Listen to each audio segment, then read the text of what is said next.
Welcome to the Home-Based Business Success Podcast. Today's topic, 7 do's and don'ts of social media marketing.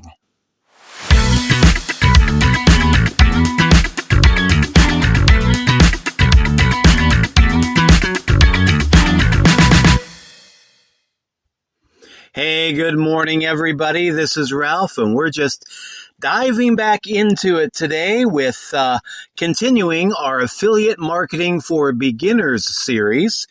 This is number 2, talking about social media marketing. And I just became aware that I think I've been repeating myself an awful lot on a lot of these podcasts.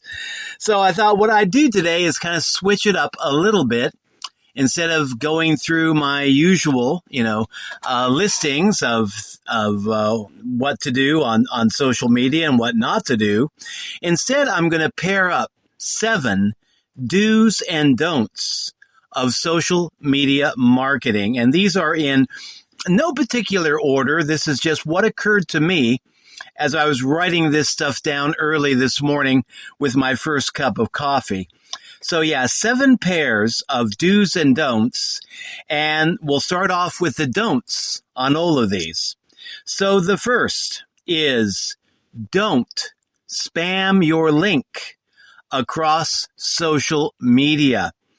This is something I've talked about before, and we're going to talk about it again, but a common mistake in social media marketing is that people get into it not knowing any better, and they think that all they have to do is spam their link across social media.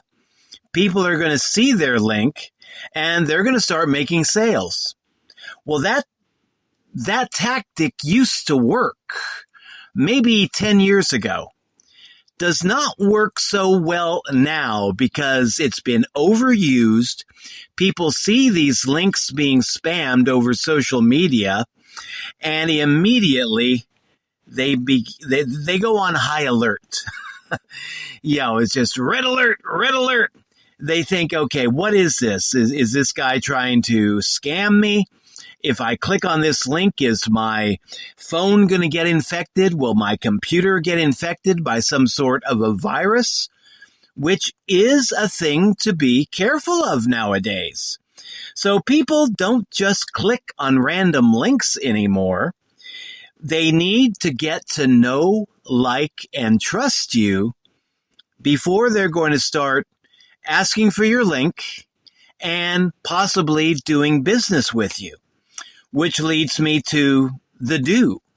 Don't spam your link, but do get to know people and allow people the time that they need to get to know you.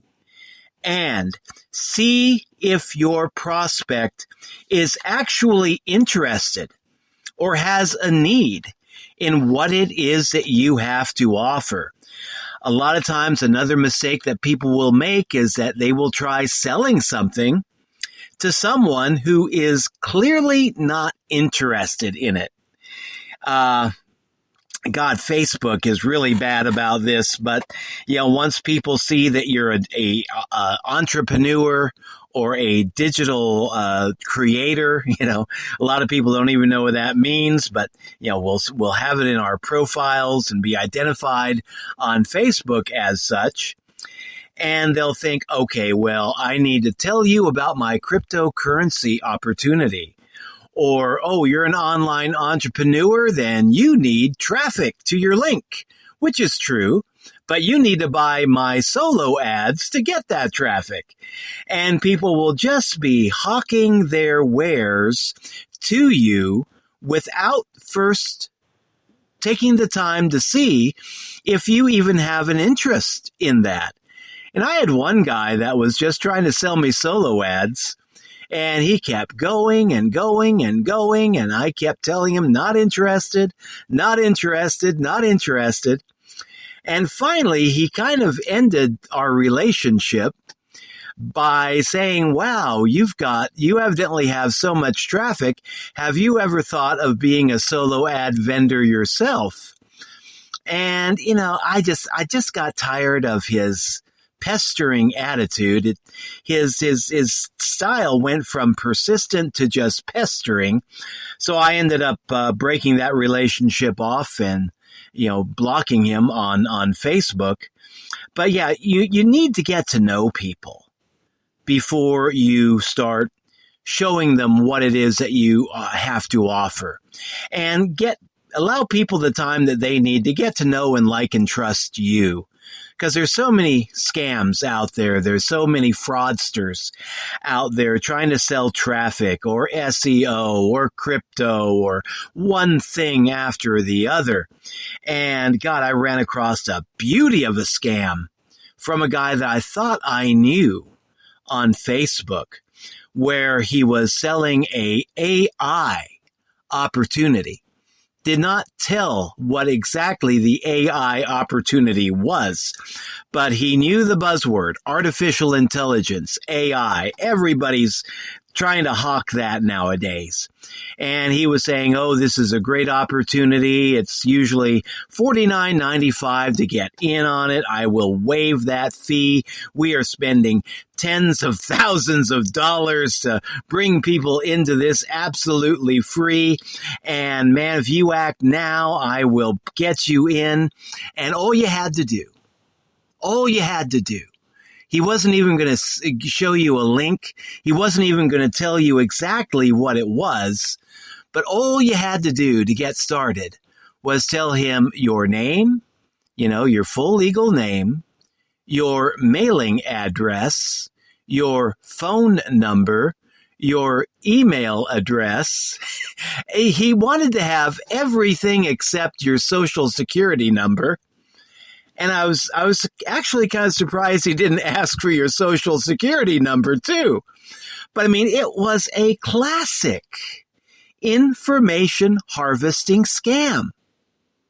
And as many times as we have been hit by folks wanting to, do identity theft and wanting to get into your bank accounts and wanting to, tap into your PayPal, it's like all they need is like your name, your phone number, your best email address, and if they know where you live too, they can do a good job on tapping into any accounts you may have and just robbing you blind.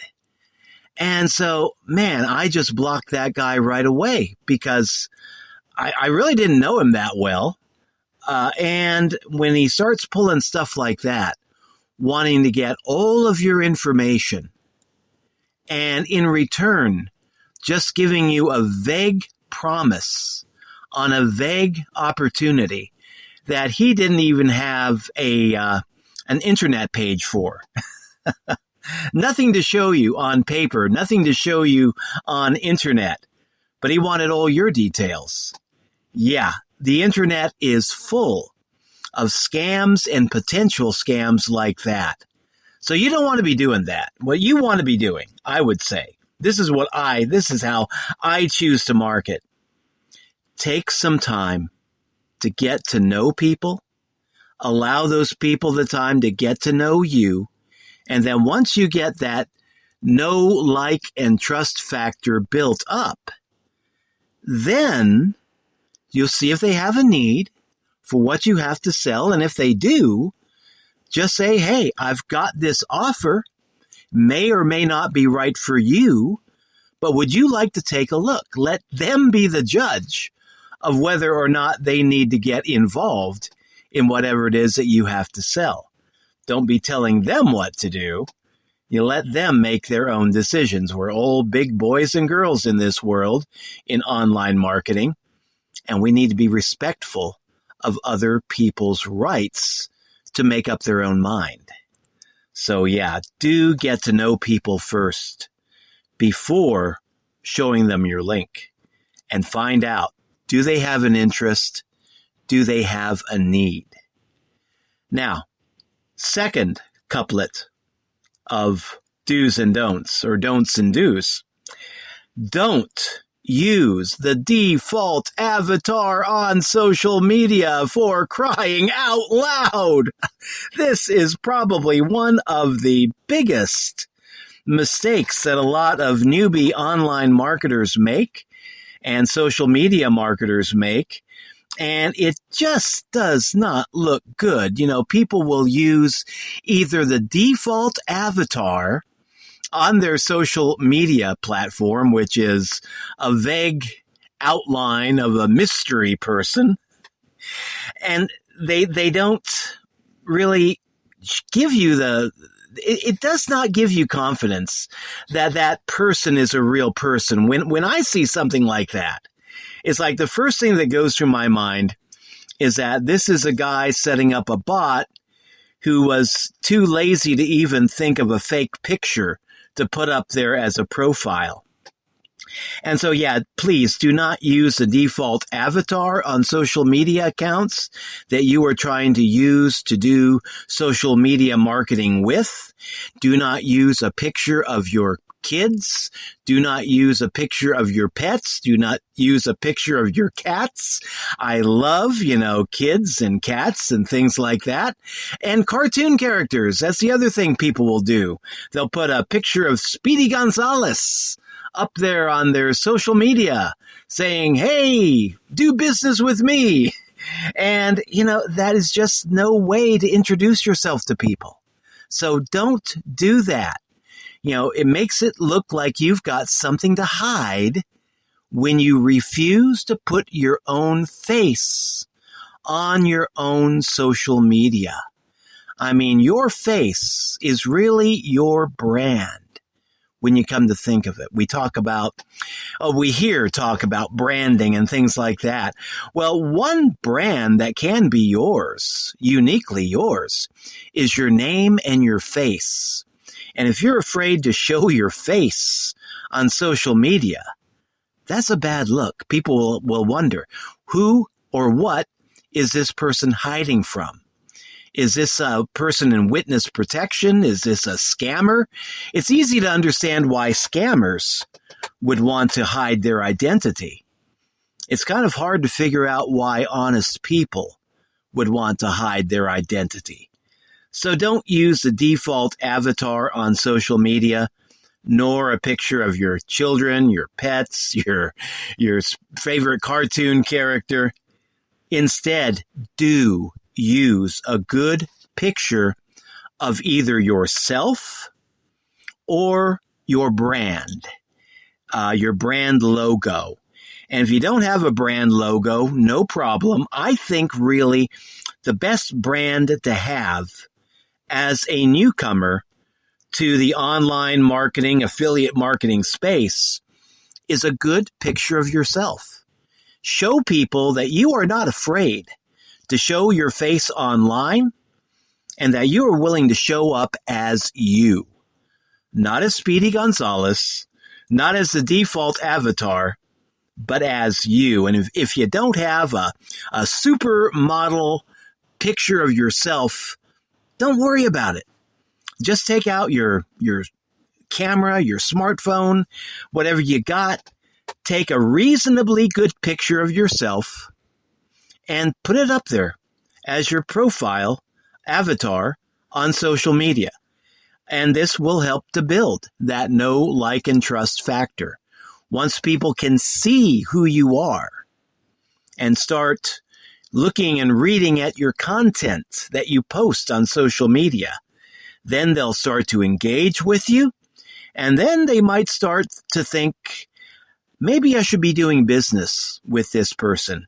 If they like what they see, if they like your content, if you make a good impression on them, then you can be doing business. But people do not want to be doing business with a cartoon character. I'd rather be doing business with a guy named Bob from, wherever, Boondocks, Iowa, Bob Hicks from Boondocks, Iowa, with a rather cruddy profile picture. I'd rather be doing business with a person like that than somebody that's hiding behind a default avatar or a cartoon character. So do use a relatively good picture of yourself, best quality that you got. And if you don't have a glamour shot, supermodel type picture, I wouldn't worry about it. Just get a fairly good picture of yourself and run with it. Okay, my next pair. Don't market to just everybody on social media. This is a mistake that a lot of people will make. They'll be running after potential buyers all over the place. And again, without asking basic questions like, who is this person? What are their hopes and dreams? Do they have a need for my product? Whatever it is. And they'll just be running everybody down saying, buy this, buy this, buy this. And, if you don't know who you're dealing with, it's hard to really build a connection with people. And if you have nothing in common with that other person, then again, it's hard to build a connection with that person. So what you should do instead, and this is my advice, do select a target audience of people that you can relate to, people that you've got something in common with. Hopefully, somebody in a higher income bracket. If you're dirt poor, somebody in a higher income bracket that can afford your product or opportunity, but still somebody that you've got some commonalities with. And create content for that audience, for that market. And it's like in my case, I am a retired, not really retired, but I'm a former pulpit minister. Was a senior pastor for 6 years, got 12 years of seminary under my belt, got a boatload of church work and volunteer work under my belt. So, I can relate pretty well to older retired ministers, pastors, folks like that, because that's part of my background. That's part of who I am. I understand the lifestyle. I understand the culture. I understand the challenges and things like that. So yeah, that would be a perfect target group for me to try to market to. Now for other people, maybe you're former military. Well, former military folks or active military folks who are wanting to create a new home business because they're looking to get out of the military sometime soon, which, kind of a high stress occupation there. That could be your target audience, your market. If you're a policeman, active duty again, or former policeman, policewoman, whatever, then you can be going after an audience that is comprised of active policemen, policewomen who are looking for another opportunity. Because when you're talking about military, police, dentistry, believe it or not, these are high stress occupations that people do suffer a lot of burnout in. So yeah, if you've got some experience in an area like that, then you can be relating to other people of a similar background. So don't just try to market to everybody on social media.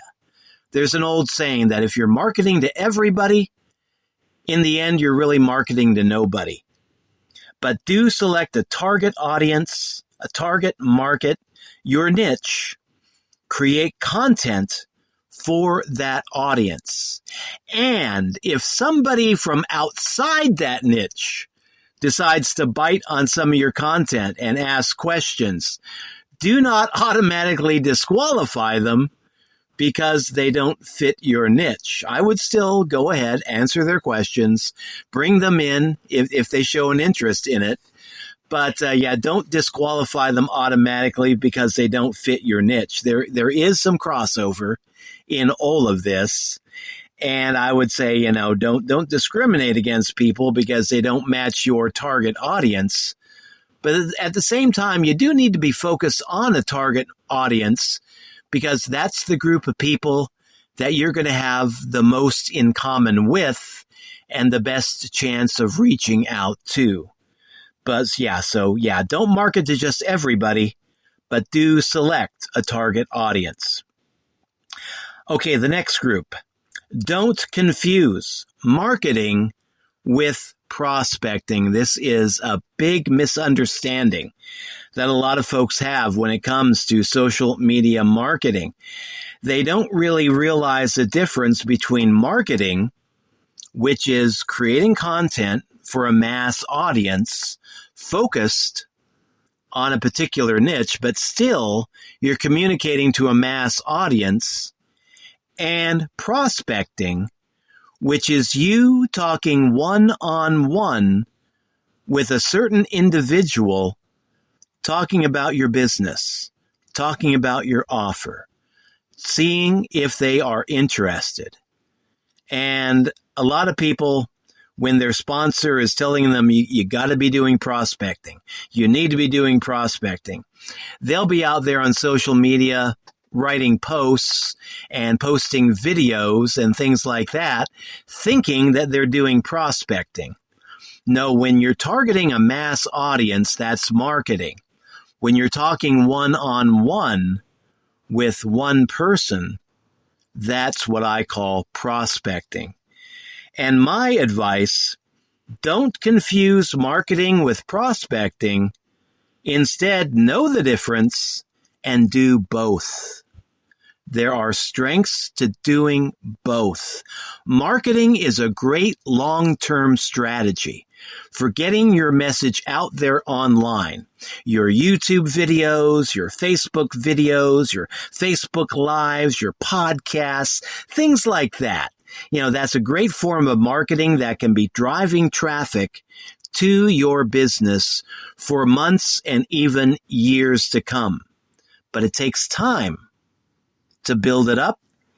A lot of people get impatient. They won't give it the time. They'll try marketing for a few weeks and they don't make sales and they throw in the towel.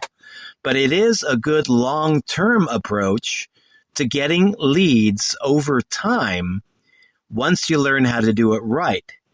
Prospecting has the benefit that you're talking personally, one-on-one with a person that you have gotten to know a little bit, and they have gotten to know you, and you're able to hop on a phone call with them, tell them about your opportunity, and they may still say no. We hear the no a lot in marketing, but there is a greater chance that you are going to be making sales faster doing prospecting than just doing marketing. Some folks that I've followed, and I've seen this too in my own practices, but folks that have a lot of experience in like SEO, blogging and doing video marketing and things like that, they say that if you give it 6 months to a year, you should start seeing results. You should start making sales. Problem is, most people don't want to be waiting 6 months to a year. We want to be making sales as soon as possible. And sometimes, you can put a good YouTube video up, if only by accident. Let the thing get maybe a few hundred views and get a few people opting in to your offer. But your better chance, I would say, of getting people to buy is when you're talking to them personally, one-on-one. Find people on social media that you think have an interest in your offer, a need for your offer, and then break the ice, send them a DM, talk to them through the social media, see if they're interested, see if they want to hop on a call. And I would not make the mistake of just in your first DM to them saying, "Hey, I'm Barbara, and I'm interested in seeing if you want to join my cryptocurrency offer. You want to hop on a call right now and share some value?" I do get emails and invitations like that on social media. And that's rushing it. It is kind of fake. It is artificial. But instead, just send them a opening DM and, tell them who you are and just do what feels appropriate. Give them a chance to respond back or not. And then once you get communication going between you and your prospect on social media, and you've shared some value with them without saying, "Hey, let's share some value," then, you can ask about hopping on a call. But yeah, don't try to jump the gun too soon. But yeah, don't confuse marketing with prospecting. Know the difference and do both. Put a little bit of time each day into marketing. Put a little bit of time each day into prospecting. And the more you do it, the better you will get. A lot of us suck in the very beginning, and that's just natural.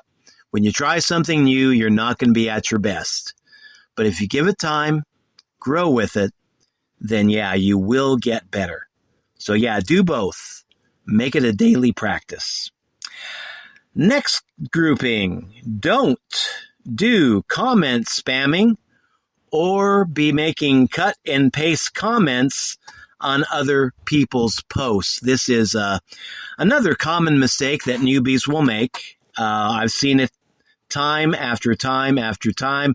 I've even seen so-called professional marketers make this mistake, and that is that they will find a social media post that they think gives them a foot in, a doorway in to promoting their offer, and then in the comments section, they'll just spam their link. And they'll say, they may introduce it by way of saying something like, look at this now, thank me later. That's a common way of doing this thing, this comment spamming. But yeah, in the comments section, they'll say something like, look at this now, thank me later, and then they'll post their link to a crypto scam or whatever. And, people just look at that stuff, they roll their eyes, and they will just gloss over it. And if I see that kind of commenting on my posts, I roll my eyes and I delete it. And I block the person who did that, usually. Yeah, don't do that. That doesn't work. That is not polite. That is not an honorable way of doing marketing. And another thing that really gets under my skin, and I think gets under the skin of a lot of other people too, is cut and paste commenting, where people will just make the same comment on your post and on other people's posts over and over again, maybe the exact same comment, like, one word, fantastic, awesome, 100%. It's a comment that does not add any value. What it is, it's a cut and paste comment that can be applied to virtually any post on social media that just says, hey, here I am, I'm a marketer, come look at me. And yeah, that's just not the best way to be winning over people in the comment section. If you can do this, make thoughtful, honest comments on other people's posts, adding value to that post. If you can do that, you can get people to notice you on social media without waving your hand in the air saying, hey, look at me, I'm a marketer, come visit my site. Yeah, leave thoughtful, honest comments, and in your comment, indicate that you read the post. I'll have people commenting on some of my posts who clearly haven't even read the post itself. I have one guy that has been constantly commenting on my stuff, which I hate to complain about because it does kind of help get me noticed in the Facebook algorithm. But he has this annoying habit of just saying something like, oh, wow, love that mindset. Can you share a little bit about how you apply this in your life?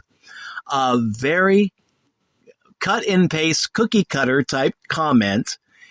And one post I made, I shared, what it was, the mindset hack that I was talking about. Plus, I gave a concrete example of how I applied that in my own life experience. And this guy made that comment, it's like, wow, love that mindset. Can you tell me how you applied that in your own life? And it's like, I just shook my head and thought, dude, you didn't even read the post, did you? I didn't reply back with that comment. What I did is I replied back repeating what I said in my post, plus adding a little bit extra as a caveat. And I mean, that seemed to satisfy him. But I mean, yeah, don't do comment spamming where you just spam your link, or use cut and paste commenting that can apply to virtually any post online. But instead, read the post that you're commenting on. Understand what the poster is saying, and then make a comment that will add some value to the value that post has already shared. And when you start to do that, people will take notice. They will begin to engage with you as somebody that's got some experience, some value that they want to share, and they'll start seeing you as somebody that they might want to do business with. But yeah, spamming your link in comments or making cookie cutter comments, not the way to go. Okay, got 2 more couplets to get through. Don't steal content from other people and attempt to pass it around as your own. Some people are pretty bad about doing this. They will take a video, they will take a well-done post made by somebody else to market their opportunity, and they'll switch out the original affiliate link with their own affiliate link, and then pass it off as their own material. To me, this is a very dishonorable way of doing marketing.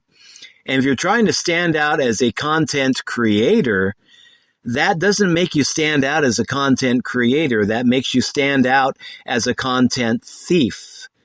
Yeah, if you do borrow content, and this is my do borrow great content from other people, but give props to the original creator.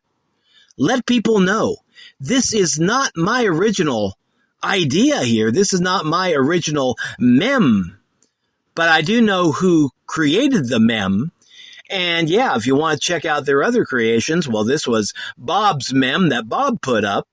So yeah, check out Bob, see what he's doing. But yeah, don't just steal content from other people, no matter how good it is, but instead borrow great content from other people and give them props. Let other people know who the original creator is whenever possible. Now, sometimes online, this is a problem that I know of and have dealt with myself, but we'll see a meme circulated so many times. It'll make the rounds across social media so many times. You don't know who the original creator of that meme was. They didn't sign it. They didn't put their name on it. They didn't put their email address or their website information on it. But it's a really great meme, and it gets circulated around Facebook and X and LinkedIn so many times. Nobody is really sure who the original creator was. In instances like that, feel free to take it and, share it, but at the same time say, okay, this is something I found on X. I don't know who the original creator was, but I found this on X, too good not to share, something like that. Let folks know that when you create content, it's your content, but when you borrow great content from other people, let folks know that you have the humility to admit that this isn't my content, but I still love it. And so, yeah, don't steal, but feel free to borrow and give the proper props to the right people whenever possible. Okay, my last couplet here. Don't let AI do everything for you. AI is everywhere now. I've got it on my phone. I've got Gemini on my phone. I use it for research. But if I wanted to, I could say, Gemini, write me an email. I hope I just didn't turn that sucker on right now. I guess not. But yeah, AI is everywhere, and you can get AI to write you marketing emails. You can get AI to write you posts on any social media platform. You can get AI to predict the weather for you. I asked AI the other day how long it would take to make a trip to Mars at current technology. And I mean, just so much information that AI can bring to your fingertips. But don't let AI do everything for you. Do not let AI do your thinking for you. There's a big difference between your brain and an AI supercomputer. This is something, props to Dan Coe on this one. But I mean, there is a big difference between your brain and a supercomputer. And that difference is you can program your own brain. Supercomputers, so far, I don't think they can. That'll probably be the next big advance in AI, artificial intelligence that can program itself and self-evolve, like Data on Star Trek. But don't let AI do everything for you. Instead, do this. Use AI as a research and a learning tool, and when you ask AI to write you an email or write you an article, because it's late, you're tired, your brain is worn out, you need sleep, you need rest, but you still feel the need to create content. You can ask AI to write something for you, but when it does, copy it down and rewrite it in your own words, in your own voice. And if it's telling you to share stories, don't share the stories that AI has shared. Share stories from your own background and your own experience. Personalize it to yourself. Let AI be a good research tool and a learning tool and even a writing tool, but don't take everything that AI spits out at you and publish it as your own stuff. Do the extra work to rewrite it in your own voice, using your own words, correcting any mistakes that AI has made. Because as wonderful as AI is, it is far from infallible. It does make mistakes, and when you're smart enough to be able to catch those mistakes, correct them, makes you look a heck of a lot better. But don't just send out an email that was written by an AI bot and send it out to people saying, hey, this is me. Because once people get to know who you are and you start sending them AI written emails, people will be able to tell the difference. And eventually, they will know that you're cheating. They'll know that you're using AI. And, AI is a great tool if you use it as a great tool. But yeah, use it for research, learning. Don't just copy and paste and send out an AI document as your own work. Rework it in your own voice, with your own background, your own words, and use it as a tool that you can work with to grow as a marketer. If you let AI do everything for you, then guess what? We're creating a world in which AI can replace you. The only way you can become irreplaceable is by being you, your own best authentic self. No AI bot can be you. That can be your mojo. Work with it, use it, run with it. So, that's it. That's my 7 do's and don'ts, or don'ts and do's. Tomorrow we'll talk about another aspect of affiliate marketing for beginners. Till then, take care. And if you feel that I've missed something important on social media marketing, let me know. Reach out to me, put it in the comments down below, and would love to hear from you. Until later, this is Ralph signing out. We will see you all tomorrow. Have fun. Have a great day. And bye-bye.